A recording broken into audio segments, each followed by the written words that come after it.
Hello students, in 12th class the first lesson of biology, it is the first lesson, that is the reproduction in lower and higher plants. Okay, now in this lesson we have to study the reproduction in lower and higher plants. Which are the lower and higher plants? कोणते कोणते lower plants असतात आणि कोणते higher plants असतात? तर 11th स्टँडर्डमध्ये आपण study केलेले आहे प्लांट्सबद्दल. तर त्याच्यात दोन ग्रुप्स आहेत प्लांट्सचे, that is the cryptogams and phanerogams. Okay, तर हे जे क्रिप्टोगॅम्स असतात हे कोणते असतात? लोअर प्लांट्स असतात, ज्यांच्यामध्ये काय येतं? अल्गी, फंगाय, ब्रायोफाइट्स आणि टेरिडोफाइट्स. ओके, तर अल्गी, फंगाय, ब्रायोफाइट्स आणि टेरिडोफाइट्स म्हणजे कोणते झाले? हे लोअर प्लांट्स झाले. ओके, आणि हायर प्लांट्स कोणते झाले? तर जसं की जिम्नोस्पर्म्स आणि एंजिओस्पर्म्स, विच आर द फिनेरोगॅम्स, म्हणजे काय? Seed producing plants. तर आपल्याला या लेसनमध्ये काय स्टडी करायचं आहे की हे जे लोअर आणि हायर प्लांट्स आहेत, जसं की अल्गी, फंगाय, ब्रायोफाइट आणि टेरिडोफाइट म्हणजे लोअर प्लांट्स, यांच्यामधलं रिप्रोडक्शन, आणि higher plants. Okay, higher plants म्हणजे कोणते? तर जिम्नोस्पर्म्स आणि एंजिओस्पर्म्स. ओके, तर हे जे हायर प्लांट्स आहेत यांच्यामधलं रिप्रोडक्शन कसं होतं हे आपल्याला या चॅप्टरमध्ये स्टडी करायचं आहे. ओके, तर फर्स्ट ऑफ ऑल रिप्रोडक्शन म्हणजे काय? What is mean by the reproduction? Now reproduction is the production of young ones like parents. Okay, तर रिप्रोडक्शन कशाला म्हटलेलं आहे की हे काय आहे? प्रोडक्शन ऑफ यंग वन्स आहे, जसं की पॅरेंट्स आहेत, म्हणजे जसे पॅरेंट्स असतात तसे त्यांचे यंग वन्सच्या प्रोडक्शनलाच काय म्हटलं जातं? रिप्रोडक्शन म्हटलं जातं. ओके, तर रिप्रोडक्शन कशाला म्हटलेलं आहे की जे पॅरेंट्स आहेत त्यांना जे प्रोडक्शन होतं यंग वन्स म्हणजे त्यांच्या मुलांचं, जसे पॅरेंट्स आहेत तशी त्यांची मुलं होतात, त्यांच्या प्रोडक्शनलाच काय म्हटलं जातं? रिप्रोडक्शन म्हटलं जातं. आता ही काय आहे? It is a essential process आहे. इसेन्शियल आहे म्हणजे काय? आवश्यक अशी प्रोसेस आहे जी कशाला लीड्स करते, म्हणजे कशासाठी असते ही आवश्यक process, essential process for continuation of the species. म्हणजे जी स्पीसीज आहे, कोणतीही स्पीसीज आहे त्या स्पीसीजचं कंटिन्युएशन होणं म्हणजे काय? डे आफ्टर डे किंवा इयर्स आफ्टर इयर्स त्या स्पीसीज पुढे कंटिन्यू होणं ही याच्यासाठी ते आवश्यक आहे रिप्रोडक्शन. आणि जे कंटिन्युटी ऑफ लाईफ आहे, म्हणजे लाईफचं जे कंटिन्युअस होणं आवश्यक आहे त्यांचं मेंटेन करण्यासाठी सुद्धा हे काय आहे? रिप्रोडक्शन इसेन्शियल प्रोसेस आहे. ओके, म्हणजे स्पीसीजचं कंटिन्युएशन होणे आणि कंटिन्युटी ऑफ लाईफचं मेंटेन होणे हे इसेन्शियल प्रोसेस कशामुळे होत असते? या रिप्रोडक्शनमुळे होत असते. म्हणजे लाईफची कंटिन्युटी आणि स्पीसीजची कंटिन्युटी कशामुळे होते? तर या रिप्रोडक्शन, या ही जी प्रोसेस आहे त्यांच्यामध्ये होते. ओके, तर या चॅप्टरमध्ये हे जे रिप्रोडक्शन आहे, हे रिप्रोडक्शन आपल्याला कोणामध्ये पाहायचं आहे? जे लोअर प्लांट्स आहेत आणि हायर प्लांट्स आहेत यांच्यामधलं जे रिप्रोडक्शन आहे ते आपल्याला पाहायचं असते. ठीक आहे, तर each organism has its own particular method of reproduction. तर प्रत्येक ऑर्गॅनिझमचं कशी असते? वेगवेगळी अशी मेथड असते रिप्रोडक्शन करण्याची. ओके, तर ह्या ज्या मेथड्स आहेत, ओके, आता या जनरली या ज्या मेथड्स आहेत ऑर्गॅनिझम मधल्या, या दोन कॅटेगरीजमध्ये डिवाइड केलेल्या आहेत. ओके, तर फर्स्ट आहे that is the asexual reproduction, asexual reproduction, आणि सेकंड आहे that is the sexual reproduction. तर दोन ज्या रिप्रोडक्शन मेन कॅटेगरीज आहेत रिप्रोडक्शनच्या, that is the asexual reproduction and sexual reproduction. तर सगळ्यात पहिले आपल्याला असेक्शुअल रिप्रोडक्शन स्टडी करायचं आहे. तर असेक्शुअल रिप्रोडक्शन कुणाला म्हणू आपण? It asexual reproduction does not involve fuse of two compatible gametes or sex cell. तर असेक्शुअल रिप्रोडक्शन कुणाला म्हणणं आहे की जे गमेट्स आहेत किंवा सेक्स सेल आहे त्यांचं फ्युजन होत नाही, असे याला काय म्हटलं जातं? असेक्शुअल रिप्रोडक्शन म्हटलं जातं. म्हणजे असेक्शुअल रिप्रोडक्शनमध्ये जे सेक्स सेल आहे, म्हणजे फिमेल सेल आणि मेल सेल यांचं फ्युजन होत नाही आणि तिसऱ्याच कारणाने तिथे रिप्रोडक्शन होतं, त्यालाच म्हटलं जातं असेक्शुअल रिप्रोडक्शन. तर महत्त्वाचं काय आहे इथे की does not involve fuse of a two compatible gametes and sex cell. दोन सेक्स सेलचं इथे फ्युजन होत नाही आहे त्यालाच काय म्हटलं जातं, असेक्शुअल रिप्रोडक्शन म्हटलं जातं. ठीक आहे. It is the process resulting in the production of genetically identical progeny from single organism and inherits the jeans of the parents. तर या असेक्शुअल रिप्रोडक्शन मध्ये काय दिसतं आपल्याला की जे प्रोजेनी आहे म्हणजे यंग वन्स, म्हणजे जे यंग वन्स आहेत ते कसे आहेत, जेनेटिकली आयडेंटिकल आहे. जेनेटिकली आयडेंटिकल आहे म्हणजे काय, त्यांचे जीन्स एक्झॅक्ट जे पॅरेंटचे जीन्स आहेत तसेच्या तसेच या यंग वन्स मध्ये आपल्याला पाहायला मिळतात. त्यालाच काय म्हटलं जातं, जेनेटिकली आयडेंटिकल. ओके. कारण की हे कशामुळे हे जेनेटिकली आयडेंटिकल का दिसतात आपल्याला, कारण की हे जे असेक्शुअल रिप्रोडक्शन पासून जे प्रोजेनी तयार झालेली आहे ती कशापासून तयार झाली आहे, सिंगल ऑर्गॅनिझम पासून तयार झाली. म्हणजे एका ऑर्गॅनिझम पासून तयार झालेली प्रोजेनी असल्यामुळे ते कसे दिसतात आपल्याला, त्यांचे जे जीन्स आहेत ते आयडेंटिकल म्हणजे जसे पॅरेंट्स मध्ये असतात तसेच यंग वन्स मध्ये आपल्याला तिथे पाहायला मिळतात. ओके. आणि जे पॅरेंट्स मधले जे जीन्स आहेत ते जसेच्या तसेच आपल्याला मुलांमध्ये किंवा नवीन जनरेशन मध्ये आपल्याला पाहायला मिळतात. ओके. म्हणूनच असेक्शुअल रिप्रोडक्शन मध्ये काय म्हटलेलं आहे की इथे काय होतं की जेनेटिकली आयडेंटिकल प्रोजेनी असते, कारण की ती एका ऑर्गॅनिझम पासून तयार झालेली असते. म्हणून याला काय म्हटलं जातं, असेक्शुअल रिप्रोडक्शन मध्ये जेनेटिकली आयडेंटिकल प्रोजेनी तिथे येते. ठीक आहे. आता हे जे प्रोजेनी आहे ती कशी असते, मॉर्फोलॉजिकली म्हणजे दिसण्यात, ज्याचे जे बाहेरचे कॅरेक्टर्स आहेत. मॉर्फोलॉजी म्हणजे काय की जे कॅरेक्टर्स आपण डोळ्यांनी पाहतो त्याला काय म्हटलं जातं, मॉर्फोलॉजिकल कॅरेक्टर्स. तर अशी जी प्रोजेनी आहे ही कशी असते, मॉर्फोलॉजिकली म्हणजे आपल्याला डोळ्याने दिसलेले कॅरेक्टर्स मॉर्फोलॉजिकली आणि जेनेटिकली म्हणजे त्यांची जीन्स सुद्धा कशी असतात, आयडेंटिकल असतात म्हणजे सेम असतात ॲज द पॅरेंट्स सारखे ते असतात. आणि म्हणूनच या इंडिव्हिज्युअल्सला काय म्हटलं जातं, क्लोन्स म्हटलं जातं. ओके. कारण की हे जे क्लोन्स आहे या क्लोन्समध्ये काय दिसतं की हे जे सगळे आहेत हे मॉर्फोलॉजिकली सारखेच दिसतात, म्हणजे त्यांच्यात काहीही फरक नसतो आपल्या मॉर्फोलॉजिकल कॅरेक्टर्समध्ये आणि जीन्समध्ये सुद्धा पण कोणता फरक नसतो. आणि अशा इंडिव्हिज्युअल्सला काय म्हटलं जातं, क्लोन्स म्हटलं जातं. तर मग असेक्शुअल रिप्रोडक्शन काय तयार करतात, क्लोन्स तयार करतात म्हणजे काय की ते मॉर्फोलॉजिकली आणि जेनेटिकली कसे असतात, आयडेंटिकल असतात. म्हणजे काय की सेमच्या सेम तसेच्या तसेच असतात. ओके. तर त्यांनाच काय म्हटलं जातं, क्लोन्स म्हटलं जातं. नाव फ्रॅगमेंटेशन. तर इथे काय दिसतं आपल्याला, फ्रॅगमेंटेशन हे काय आहे, organisms choose to reproduce asexually by different modes or ways.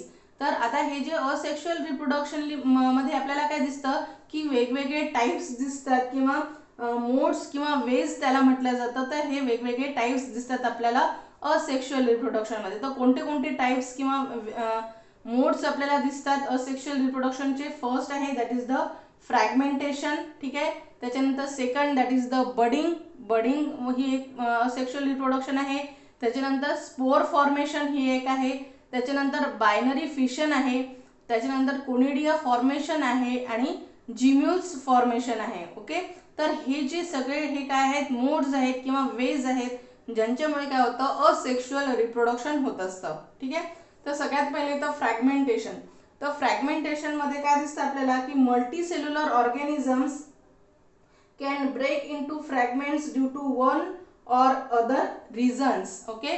तर फ्रॅगमेंटेशन मध्ये काय दिसतं आपल्याला की ज्यावेळेस काय होतं की एक मल्टीसेल्युलर ऑर्गॅनिझम्स असतात. ठीक आहे. या मल्टीसेल्युलर ऑर्गॅनिझम्स मध्ये जेव्हा ब्रेक होतात, ते ब्रेक्स होतात. आपण प्लांट्स बद्दल म्हणत आहोत, जसं की अल्गी आहे स्पायरोगॅरा ही एक अल्गी आहे. तर ही जी अल्गी आहे त्यांचे जेव्हा तुकडे पडतात त्या स्टेमचे किंवा लिव्सचे, त्याच्यानंतर हे जे फ्रॅगमेंट्स आहेत हे काय करतात, grow into the new individual. एका न्यू इंडिव्हिज्युअल मध्ये आता प्रत्येक तुकडा काय करेल की एक नवीन त्याच्यापासून एक नवीन प्लांट तिथे तयार होईल. ओके.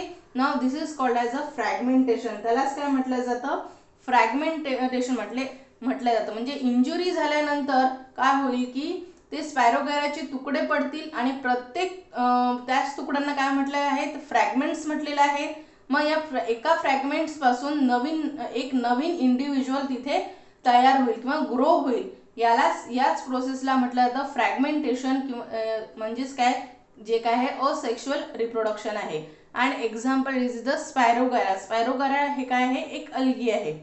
त्याच्यानंतर नेक्स्ट आहे दॅट इज द बडिंग.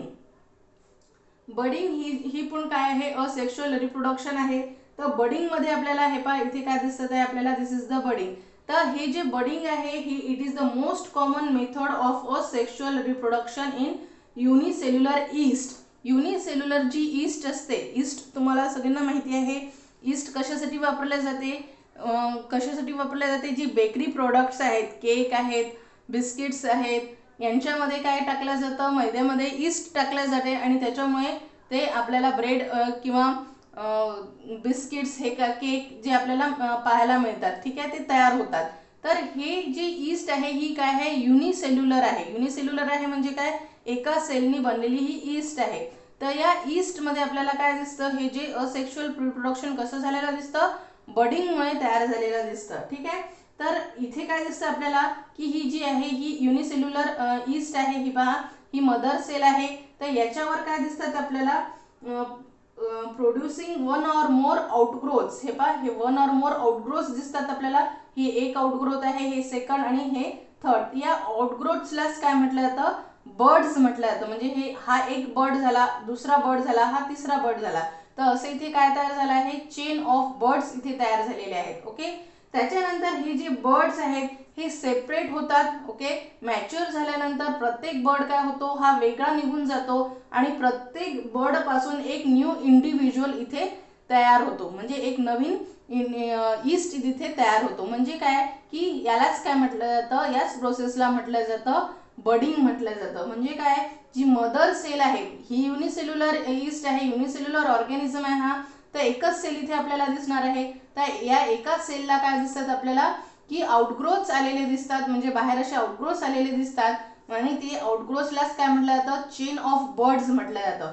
त्याच्यानंतर काय, ज्यावेळेस हे बर्ड्स मॅच्युअर होतात त्याच्यानंतर हे बर्ड काय होतात, सेपरेट होतात. म्हणजे एक एक बर्ड वेगवेगळा निघतो आणि एकेका बर्ड पासून एक न्यू इंडिव्हिज्युअल तिथे तयार झालेला आपल्याला तिथे दिसतं. ठीक आहे. Now this process it is called as a budding. याच प्रोसेसला काय म्हटलं जातं, बडिंग म्हटलं जातं. ठीक आहे ना. आणि ही कॉमनली आपल्याला कुठे पाहायला मिळतं, युनिसेल्युलर जी ईस्ट आहे त्याच्यामध्ये पाहायला मिळतं. ठीक आहे. Then third that is the spore formation. Spore formation आपल्याला कुठे पाहायला मिळतं, क्लॅमॅडोमोनासमध्ये. क्लॅमॅडोमोनास ही पण सुद्धा काय आहे, अल्गी आहे. तर या क्लॅमॅडोमोनासमध्ये काय दिसतं आपल्याला की ही एक पॅरेंट सेल दिसतं. हे पहा इथे पॅरेंट सेल दिसत आहे आपल्याला. या पॅरेंट सेलमध्ये काय तयार होतात की फ्लॅजिलेटेड. फ्लॅजिलेटेड म्हणजे काय, हे आपल्याला हे फ्लॅजिलास दिसत आहेत. म्हणजे त्याचे जे आपण दोऱ्यासारखे हे जे असतात याला काय म्हटलं जातं, फ्लॅजिलेटेड असतात. आणि मोटाईल असतात. म्हणजे काय, एका ठिकाणावरून दुसऱ्या ठिकाणी त्या पाण्यात ते तरंगतात म्हणून त्यांना काय म्हटलं जातं, झूस्पोर म्हटलं जातं. या पॅरेंट सेलमध्ये काय तयार होतं की हा जो क्लॅमॅडोमोनास आहे हा क्लॅमॅडोमोनास आहे म्हणजे हा पॅरेंट सेल आहे. याच्यामध्ये हे काय होतं की झूस्पोर्स तयार होतात. हे झूस्पोर्स कसे आहेत, फ्लॅजिलेटेड आहेत. म्हणजे काय की यांना असं केसांसारखं हे स्ट्रक्चर असतं त्यांना आणि ते मोटाईल असतात. म्हणजे एका ठिकाणावरून दुसऱ्या ठिकाणी जाणारे असतात ते, म्हणून त्यांना काय म्हटलं जातं, झूस्पोर्स म्हटलं जातं. आणि हे झूस्पोर जेव्हा पॅरेंट सेलमधून बाहेर निघतात आणि प्रत्येक झूस्पोर पासून काय दिसतं आपल्याला, एक न्यू इंडिव्हिज्युअल तयार झालेला आपल्याला तिथे, म्हणजे एक न्यू क्लॅमॅडोमोनास इथे तयार झालेला आपल्याला इथे दिसून येतो. ठीक आहे. नाव या प्रोडक्शन्सला, या रिप्रोडक्शनलाच काय म्हटलं जातं, स्पोर फॉर्मेशन म्हटलं जातं. यालाच काय म्हटलं जातं, स्पोर फॉर्मेशन म्हटलं जातं. कारण की या क्लॅमॅडोमोनासमध्ये हे जे झूस्पोर्स आहेत हे तयार होतील आणि हे तयार झालेले झूस्पोर बाहेर निघतील पॅरेंट सेलच्या आणि प्रत्येक झूस्पोर पासून एक नवीन इंडिव्हिज्युअल किंवा एक नवीन क्लॅमॅडोमोनास तिथे तयार होईल. Okay. Now this is third type of asexual reproduction that is the spore formation, जे आपल्याला कुठे पाहायला मिळतं, क्लॅमॅडोमोनासमध्ये, जी काय आहे एक अल्गी आहे. त्याच्यानंतर अदर मेथड सुद्धा आहेत असेक्शुअल रिप्रोडक्शनच्या, जसं की बायनरी फिशन. बायनरी फिशन आपल्याला कुठे पाहायला मिळतं, अमिबा आणि पॅरामोशियम. ओके. अमिबा आणि पॅरामोशियम तुम्हाला माहीतच आहेत. तर हे या अमिबामध्ये आणि पॅरामोशियममध्ये बायनरी फिशन पाहायला मिळतं. आपण 11th स्टँडर्डमध्ये मायटोसिस स्टडी केलेला आहे. या मायटोसिसमध्ये अमायटोसिस आपण स्टडी केलेला आहे. तर बायनरी फिशन म्हणजे काय होतं की हा जो अमिबा आहे किंवा पॅरामोशियम आहे, तुम्हाला माहिती आहेत हे कसे आहेत, युनिसेल्युलर ऑर्गॅनिझम्स आहेत. युनिसेल्युलर आहेत म्हणजे काय, एका सेलनी बनलेले आहेत. तर एका सेलनी बनलेले हे अमिबा आणि पॅरामोशियम आहे. तर एका सेलचं त्याच्यानंतर त्याच्यामध्ये काय होतं की दोन सेल्स तयार होतात, एका सेलपासून दोन सेल तयार होतात आणि त्यालाच म्हटलं जातं बायनरी फिशन. म्हणजे काय, तिथे एक नवीन इंडिव्हिज्युअल अमिबाचा आणि पॅरामोशियमचा तिथे तयार झालेला आपल्याला तिथे दिसून येतो.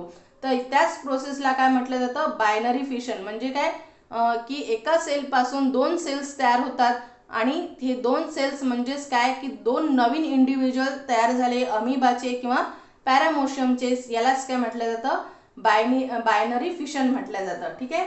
त्याच्यानंतर नेक्स्ट आहे that is the conidia formation, जे आपल्याला पेनिसिलियम मध्ये पाहायला मिळतं. पेनिसिलियम ही काय आहे, फंगाय आहे. ओके. तर 11th स्टँडर्डमध्ये तुम्ही स्टडी केलेला आहे फंगाय कोणाला म्हणतात. तर ही जी फंगाय आहे ही पेनिसिलियम आहे. या पेनिसिलियममध्ये जे असेक्शुअल रिप्रोडक्शन आहे हे कोनिडियाचं फॉर्मेशननी होत असतं. तर ह्या पेनिसिलियम या फंगायमध्ये काय दिसतं की आपल्याला त्या मायसेलियमवर असे गोल गोल कोनिडियास, जसे हे बर्ड तयार झालेले आहेत तसेच कोनिडिया तिथे तयार होतात आणि ते कोनिडिया पुन्हा वेगळे होतात आणि एकेका कोनिडियापासून नवीन नवीन इंडिव्हिज्युअल एक एक नवीन पेनिसिलियम तिथे तयार होतो. Okay. Now this is called as a conidia formation, जे आपल्याला फंगसमध्ये मेनली पेनिसिलियममध्ये पाहायला मिळतं. ओके. त्याच्यानंतर जिम्युल्स फॉर्मेशन हे आपल्याला स्पॉन्जमध्ये पाहायला मिळतं. स्पॉन्ज सुद्धा हा काय आहे, एक ॲनिमल आहे, लोअर ॲनिमल आहे. तर या स्पॉन्जमध्ये आपल्याला जिम्युल्सचं फॉर्मेशन, जसं की इथे बर्डचं फॉर्मेशन झालेलं आहे तसंच स्पॉन्जमध्ये काय दिसतं आपल्याला, हे जिम्युल्स तयार होतात आणि हे जिम्युल्स काय होतात, सेपरेट होतात स्पॉन्जपासून आणि एकेका जिम्युलपासून एक एक नवीन इंडिव्हिज्युअल ऑफ स्पॉन्ज तिथे तयार होतो. नाव this is the gemmule formation in sponge. तर हे काय झाले, different types of asexual reproduction झाले आहे. ओके. नाव असेक्शुअल रिप्रोडक्शन डिफरंट टाइपचं झालं आहे. That is the fragmentation, budding, spore formation, binary fission, conidia formation and gemmules formation. Okay.